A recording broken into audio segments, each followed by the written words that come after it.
Bienvenue sur Ultra Mental, le podcast de référence en préparation mentale dans l'univers du trail running. Ici, chaque semaine, je reçois des athlètes, des experts et des passionnés pour des échanges inspirants autour d'un même sujet: comment développer un mental solide, performant et serein sur les sentiers comme dans la vie. Vous trouverez ici des clés concrètes, des histoires puissantes et peut-être même un peu d'inspiration pour repousser vos limites. Moi, c'est Pierre, je suis préparateur mental spécialisé dans les sports d'endurance et j'accompagne les sportifs, mais aussi les entrepreneurs et les dirigeants à aligner leur mental pour performer avec plus de fluidité. Allez, je vous laisse maintenant avec mon invité de la semaine. N'oubliez pas de liker, partager et commenter cette vidéo, c'est super important pour son référencement. Allez, bonne écoute. Et c'est parti, bonjour et bienvenue dans ce nouvel épisode de la pause mentale. Un épisode directement inspiré de l'actualité du week-end dernier avec les championnats de France et notamment ce qui s'est passé sur le championnat de France de trail long. Avec une erreur de balisage donc où les six coureurs qui étaient en tête se sont perdus et donc ont rebattu les cartes pour tout le reste de la concurrence. Donc ce qui m'a inspiré ce titre: quand tout déraille, l'art de se remobiliser en course. Donc je trouvais ça hyper intéressant parce qu'on va pouvoir utiliser cet exemple. Alors l'idée d'un exemple, évidemment, c'est de s'en servir et après de transposer à ce qui pourrait arriver et à d'autres situations, évidemment. Évidemment que nous ne sommes pas tous des personnes qui sommes en train de nous battre pour le titre de champion de France quand nous pratiquons le trail. Donc il est très probable que même ces personnes-là ne se retrouvent quasiment jamais dans la même situation, dans les mêmes circonstances, etc., etc.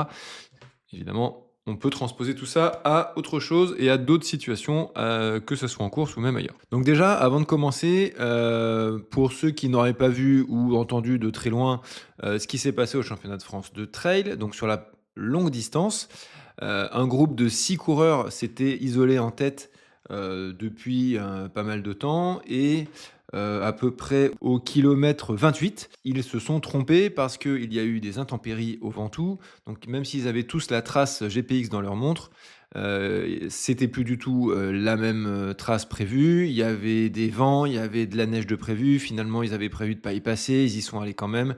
Donc voilà, il y a eu pas mal de balisage et de débalisage.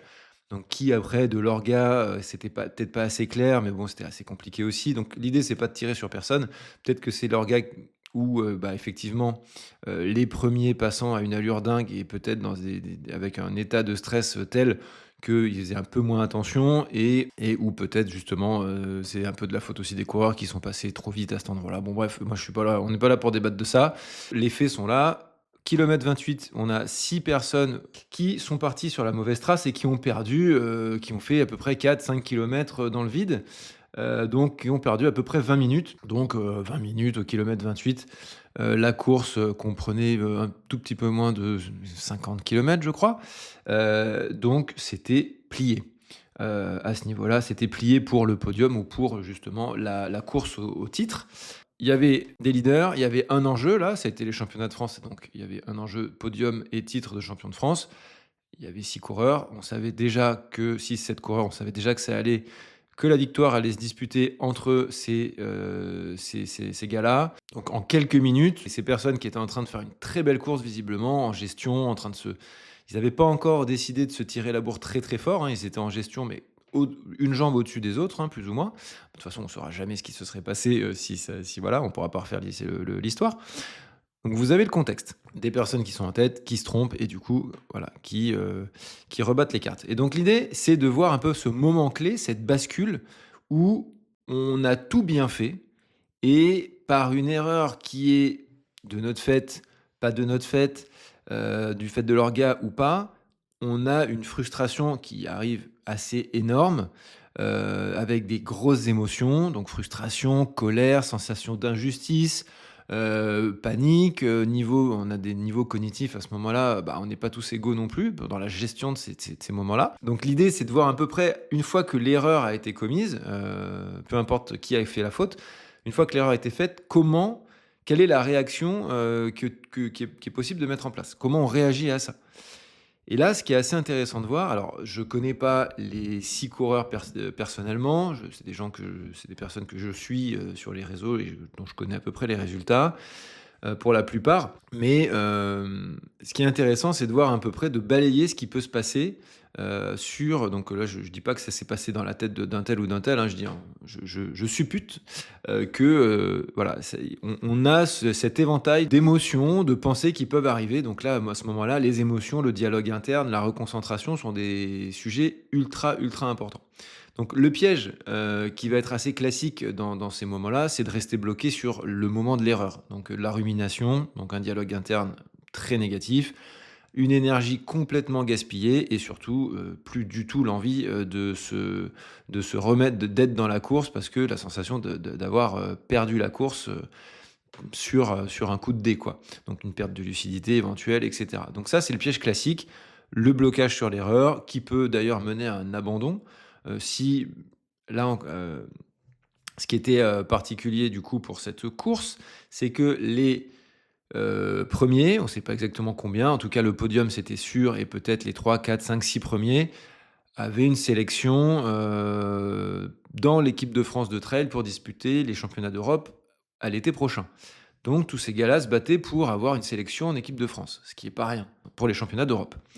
Donc à partir de ce moment-là où on se dit, quand ils reviennent sur le bon parcours, ben, que tout est fini, ça doit être extrêmement difficile de se remobiliser.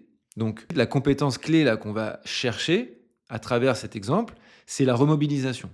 Donc que ce soit pour cette erreur-là qui a été faite, qui est extrême, hein, c'est vraiment voilà, c'est le cas énorme, championnat et cetera, on joue la gagne, on joue une sélection et cetera. Et je ne vais pas, lister, tous les cas de figure où on peut transposer ce type de choses, c'est-à-dire, les exemples peuvent être absolument infinis. Donc la clé, évidemment, qu'on recherche et souvent ce qu'on va travailler en préparation mentale, c'est comment se remobiliser. Est-ce que c'est possible de se remobiliser? Est-ce que c'est pas normal de tout lâcher et d'éventuellement abandonner parce que, bah, après tout, la qualif est terminée, le titre, on pourra plus aller le chercher. Bon, bah, c'est fini quoi, on était venu pour ça, basta. On pense tout de suite peut-être à se refaire sur une autre course, voilà. Donc se remobiliser, ça passe souvent par 3 étapes, donc on va essayer de rentrer dans des choses concrètes et après on va voir un petit peu les techniques qu'on a. Se remobiliser, on a 3 étapes très, très basiques, très clés. La première, c'est l'acceptation. L'acceptation, on peut l'appeler comme ça, on peut l'appeler lâcher prise, on peut l'appeler, laisser aller, laisser passer, comme on veut. C'est que voilà, tout ce qui est fait et qui n'est plus sous notre contrôle, on ne cherche pas à y penser. Donc c'est ça le truc. C'est que on parle souvent de motivation intrinsèque comme étant la vraie entre guillemets motivation, celle qui vacille moins, parce que on peut pas nous l'enlever. Donc c'est-à-dire que à partir du moment où on a accepté ce qui est arrivé, que ce soit d'ailleurs de notre fait ou pas, d'ailleurs on va prendre le cas extrême, c'est pas de notre fait et là c'est carrément l'orga qui a tout raté et qui a machin, le cas extrême, pour le dialogue interne après, hein, du coureur, ben, d'apprendre à revenir sur: «OK, c'est fait, c'est pas de mon fait, c'est pas de mon ressort, moi je peux plus rien faire à ça, donc soit j'ai envie de courir et je suis là pour courir, soit je m'arrête». Donc il y a pas 36 solutions. Ou je cours, mais je suis plus en errance dans ma course que vraiment en train de disputer ma course. Donc ça, c'est la première coup, l'acceptation et rien que sur ce volet de l'acceptation, on a évidemment, comme je viens de vous le dire, je les cite pas tous, mais énormément d'outils à disposition. Ensuite, on a le reset, donc la manière de couper mentalement, comme un switch mental, un bouton on/off. Ça se travaille beaucoup, certains y arrivent mieux, d'autres ont d'autres techniques. Ça peut passer par la respiration, ça peut passer par des mots-clés, ça peut passer par, un geste, un ancrage physique et cetera. Donc le but étant de couper. Donc d'abord on accepte, ensuite on coupe. C'est: «OK, maintenant que j'ai accepté, j'arrête, stop et qu'est-ce que je suis venu faire là?» Et ben, là on reprend sa liste entre guillemets «mentale» de ses motivations personnelles, de son intention. Qu'est-ce que je viens foutre? Pour parler vulgairement, qu'est-ce que je viens foutre sur cette course?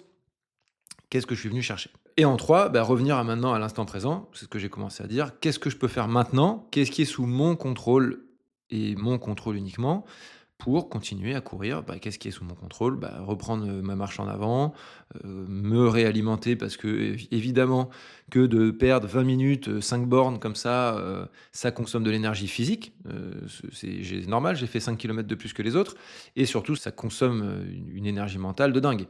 Donc ça consomme énormément, énormément de bandes passantes. Donc il va falloir remettre un peu de jus dans la machine. Donc ça peut faire partie des premières choses. Allez, je prends un gel, je me réalimente, je bois un coup. et on est reparti. Donc voilà. Donc accepter, couper, le reset et revenir à l'instant présent.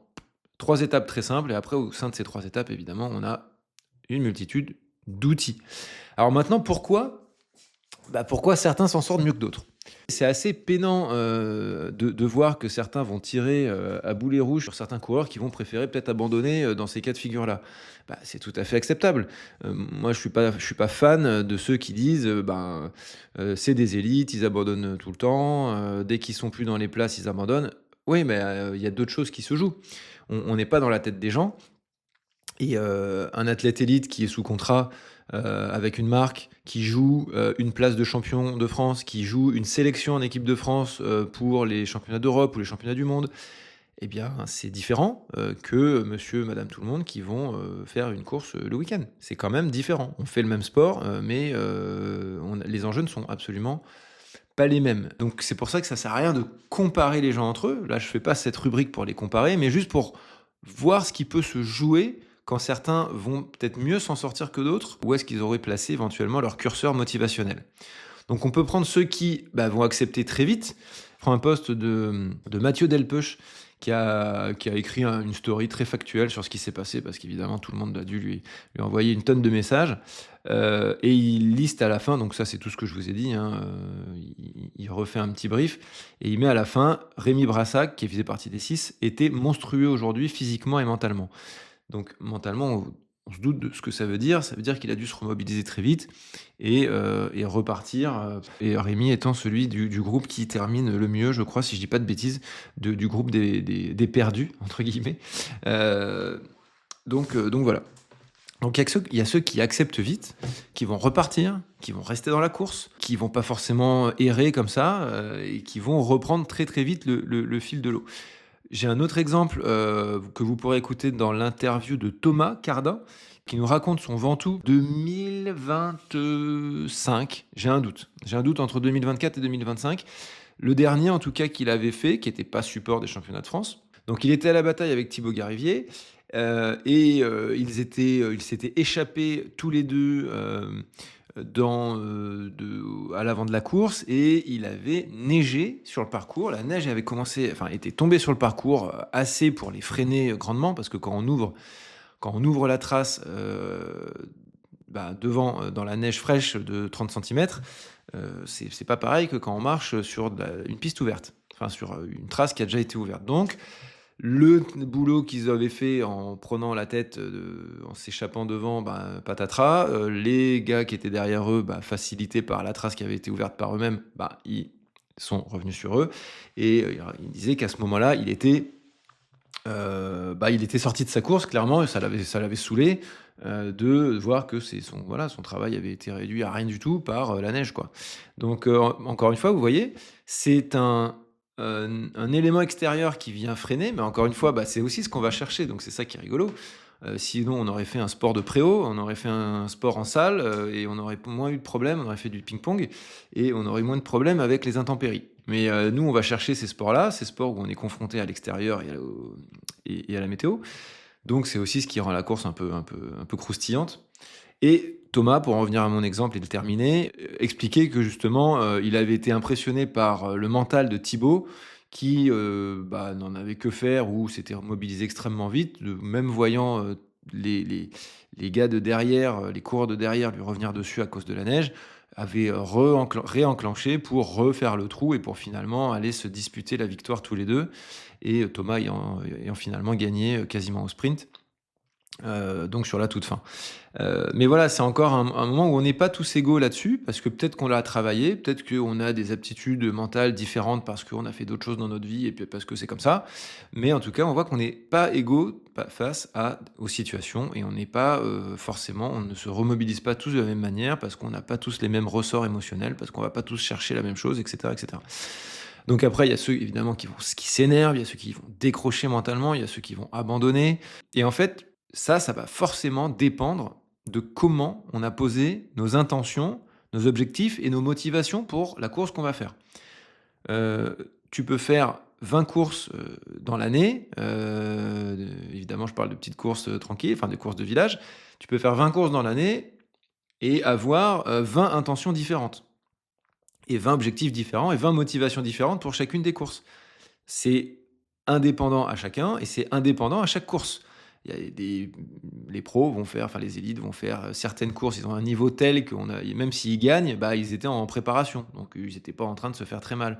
Et c'est peut-être aussi pour ça que certaines courses, ils vont les abandonner plus facilement parce qu'ils n'ont pas envie de se blesser. Ils sentent qu'il y a un truc qui ne va pas sur cette course, qu'il y a un pépin physique éventuellement, ou une maladie qui couvait, ou un truc qu'on n'a pas à l'idée parce qu'on n'est pas dans leur tête, on n'est pas dans leur vie, et ils préfèrent mettre fin à une course qui se passe mal pour pas hypothéquer le reste de leur saison. Parce qu'encore une fois, ils n'ont pas les mêmes enjeux que nous, simples mortels. Donc, comment on place ses intentions, ses objectifs et ses motivations? Eh ben, c'est hyper fort parce que plus l'intention est forte, avec l'objectif, la motivation forte, plus l'aléa de course, il va être, même s'il est impactant, plus le mental va revenir vers son objectif premier. Le but de prendre ces exemples est aussi de pouvoir ensuite les transposer dans d'autres cas pour renforcer son mental, son esprit sur ce type de pratique. Donc voilà, tout simplement, que c'est comme un entraînement. On va se servir de ça pour se renforcer positivement, pour faire des répétitions mentales.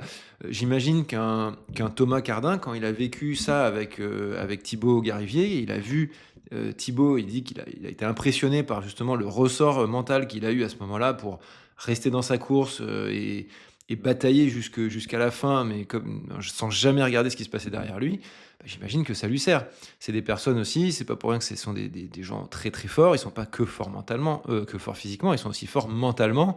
Ils peuvent se servir d'un exemple très fort comme ça pour le retransposer et pour se nourrir de ça pour les prochaines courses.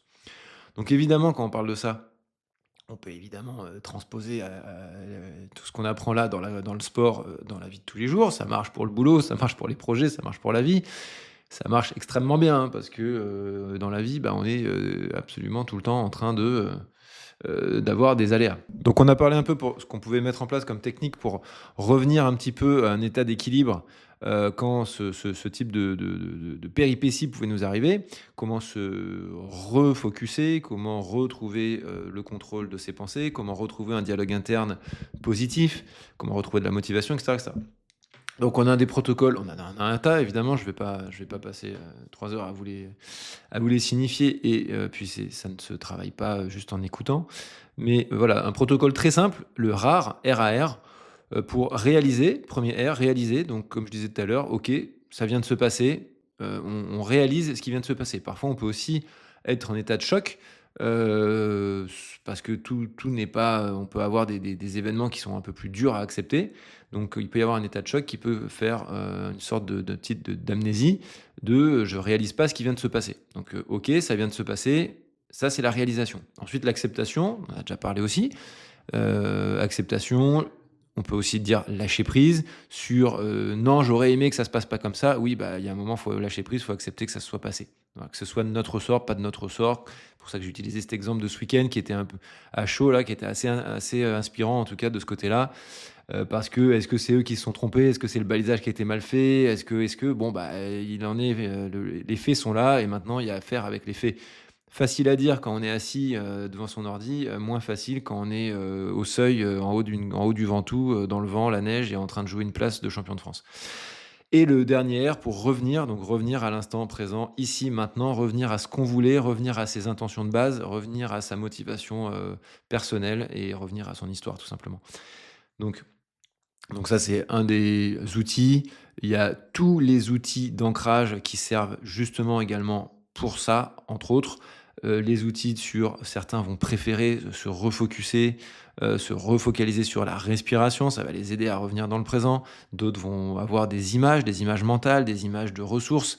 Donc on va faire appel à de la visualisation ou à de la représentation multisensorielle. D'autres vont être plus dans un lâcher-prise, ils vont être bien, ils vont se libérer grâce au lâcher-prise. S'ils aiment vivre ce moment-là, voilà, ça dépend de ce qu'on aime faire. Et de revenir surtout, justement, on va ancrer quelque chose qui est sous notre contrôle. Toujours pareil, on va ancrer des motivations, réancrer nos motivations internes et, et se focaliser sur ce qui est sous notre contrôle ou plutôt ce qui n'est plus et lâcher ce qui n'est plus sous notre contrôle. Donc c'est hyper dur. C'est pour ça que lâcher prise, je l'emploie très peu souvent parce que Je l'explique en général et j'en ai déjà beaucoup parlé en podcast, donc là je le réemploie parce que c'est une manière justement, là, dans le cas que je vous présentais, lâcher prise sur ce qui n'est plus sous notre contrôle, c'est hyper dur parce que ces 6 personnes qui étaient devant, bah, ça y est, c'est plus sous leur contrôle. Tout ce qui était sous leur contrôle, ils l'avaient bien fait jusque-là et d'un coup, bah, il y a un événement, externe qui vient et voilà, c'est fini, c'est plus sous leur contrôle. Leur place en équipe de France n'est plus sous leur contrôle, la place finale, non plus. Ça va dépendre, bah, maintenant des autres, de combien de personnes ils vont réussir à remonter jusqu'à l'arrivée et cetera et cetera. Donc les outils d'ancrage servent à ça. On a d'autres outils comme les switches internes, c'est bah, un switch, un interrupteur tout simplement, on-off. Il y en a pour qui ça marche très très bien. Très très très bien parce que c'est travaillé, parce que ça leur plaît, parce que c'est dans leurs aptitudes, etc. etc. Donc voilà, pour conclure, le jour où tout déraille, bah, ça peut arriver à peu près tout le temps. Là, ça a déraillé pour telle cause, ça peut dérailler, parce qu'il y a des intempéries, qui n'étaient pas forcément annoncées à ce niveau-là. Ça peut, dérailler parce que, c'est interne à nous et que l'état mental et physique se détériore très, très vite, beaucoup trop vite par rapport à ce qu'on avait prévu. Les coups très classiques qui font déjà vaciller un paquet d'athlètes, vraiment, c'est, comment dire? C'est la difficulté qui arrive trop tôt dans la course par rapport à ce qui avait été anticipé. Et ça, c'est vraiment, vraiment, vraiment inhérent à énormément de sports. Mathieu Blanchard en parlait quand il a fait son périple en bateau, en voilier, la Transmartinique, si je me trompe pas, j'ai un doute. Ou la Transat Café L'Or, anciennement Transat Jacques Vabre. Ça a été très dur tout de suite. Il est parti et ils sont partis avec ce Conrad, j'ai oublié le nom de famille. Ça a été très dur immédiatement. Et en fait, ça met dedans tout de suite. Ça fout en l'air le mental immédiatement parce qu'on n'avait pas prévu que ça soit dur tout de suite. On anticipe qu'on va être au bien au début, moyen au milieu et très dur à la fin. Mais en fait, c'est jamais comme ça. C'est jamais comme ça et c'est ça qui est drôle. C'est que la tête se met toujours dans cet état d'esprit, si je fais un ultra, ça va être OK jusqu'au kilomètre 60, 80. Kilomètre 80, je vais commencer à être dur et puis kilomètre 120 à 140 à l'arrivée, bah, ça va être, l'enfer et puis ça sera au mental. Bah, en fait, peut-être pas. Peut-être pas du tout. Peut-être que ça va être hyper dur dès le kilomètre 20, dès le kilomètre 30 et puis, c'est au kilomètre 120 que ça va revenir, on sait pas pourquoi. Donc c'est ça vraiment pour conclure qui nous joue le plus de tours, c'est ces biais cognitifs qu'on a parce que c'est clairement un biais, c'est de se dire: «Oh bah, j'imagine que ça va se passer comme ça, comme ça, comme ça». Bah, en fait, ça se passe comme ça doit se passer et notre seul et unique job, c'est d'être absolument, adaptable à tout ce qui peut se passer et d'être toujours, toujours, toujours présent à tout ce qui peut se passer. C'est-à-dire, bah, il peut avoir une canicule, du vent, de la pluie, du machin. Bon, après on peut s'arrêter aussi un jour, hein, on n'est pas obligé d'aller au bout. Voilà, c'est ça le job, c'est d'arriver, enfin, en tout cas en ce qui me concerne moi dans la préparation mentale, c'est d'amener les athlètes à cette indépendance quasi, par rapport aux faits de course et aux événements extérieurs pendant un certain temps. Évidemment, je vais pas vous dire que ces 6 gars-là, s'ils avaient continué ensemble jusqu'à quasi la fin, il faut pas être indépendant au fait de course. S'il y en a un qui accélère, enfin, faut pas être totalement hermétique. S'il y en a un, qui décide de mettre une attaque dans la dernière montée, enfin, je dis une bêtise, ou dans la dernière descente, bah, évidemment, on va pas dire: «Non, non, je gère, j'attends». Bah, c'est peut-être le moment d'y aller avec lui parce que c'est le moment où il y a l'échappée qui va gagner et il faut faire des paris et cetera. Il faut sentir la course et tout. Et là encore, le fait d'être bien prêt, d'avoir un peu de réserve, on va dire de réserve énergétique et de réserve cognitive, de savoir où on est, entre guillemets, de savoir où on habite à ce moment-là de la course, c'est pas facile. On est peut-être complètement oxy et on n'est plus capable de faire des décisions sereines, saines. Donc, le fait d'être aussi préparé à ça peut justement aussi aider à avoir le bon réflexe au bon moment ou d'être celui qui va planter la bonne accélération au bon moment pour aller au bout parce que bah, déjà parce qu'on est le plus fort physiquement et peut-être parce qu'on le fait au bon moment, au bon endroit, etc. etc.